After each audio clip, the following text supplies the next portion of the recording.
2010-এ রক্ত দিয়েছি, 2011-তে রক্ত দিয়েছি, 13-তে রক্ত দিয়েছি আমরা 21-এ। সর্বশেষ কোটা বিরোধী আন্দোলনে ও হেফাজতের নেতা কর্মীরা রক্ত দিয়েছে। এর মানে হচ্ছে আমরা শান্তি প্রতিষ্ঠার জন্য রক্ত জীবন দিতে প্রস্তুত আছি। পরিষ্কার বার্তা, হেফাজতের শান্তিপূর্ণ অবস্থানকে এই গত ফ্যাসিস্ট সরকার বারবার বিতর্কিত করবার চেষ্টা করেছে।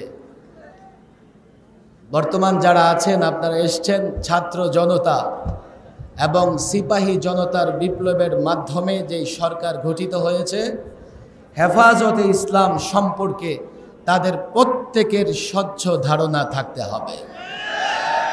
খবরদার ভুল করবেন না, ভুল পথে পা বাড়াবেন না, কারো ভেংচিতে ভয় পাবেন না। হেফাজতে ইসলাম গণমানুষের সংগঠন। অতীতে যেভাবে হেফাজতে ইসলাম গণমানুষকে সঙ্গে নিয়ে দেশের পাহারাদারি করেছে, এখনো করছে, ভবিষ্যতেও হেফাজতে ইসলাম গণমানুষকে সঙ্গে নিয়ে দেশের পাহারাদারি করবে। দুঃখজনক হলেও সত্যি, আমাদের একটা প্রতিবেশী দেশ আছে, আমরা তাদের সঙ্গে সুসম্পর্ক রাখতে চাই, আমরা তাদেরকে বন্ধু মনে করতে চাই, কিন্তু যেই স্বৈরাচারী শাসক দেশ থেকে পালিয়েছে, এখনো নাকি তাদের দেশে মোদি সরকার তাকে আশ্রয় দিয়ে রেখেছে। কেন? প্রতিবেশী দেশে থেকে বাংলাদেশের বিরুদ্ধে ষড়যন্ত্র করবার জন্যে। বর্তমান এই সরকারকে পরিষ্কার বলবো, প্রতিবেশীদের সঙ্গে সুসম্পর্ক চাই, কিন্তু প্রতিবেশী রাষ্ট্রের মোদি সরকারের উচিত অনতি বিলম্বে সেখান থেকে শেখ হাসিনাকে বহিষ্কার করা।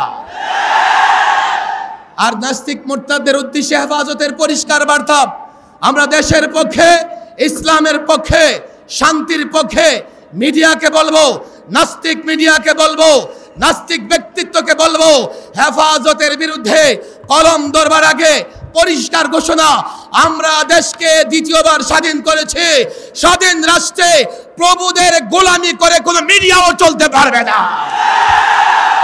নেতৃবৃন্দ কর্মসূচি দেবেন, আমরা তাদের সঙ্গে সম্পৃক্ত থাকবো ইনশাআল্লাহ। ওয়া মা তাওফীকি ইল্লা বিল্লাহ।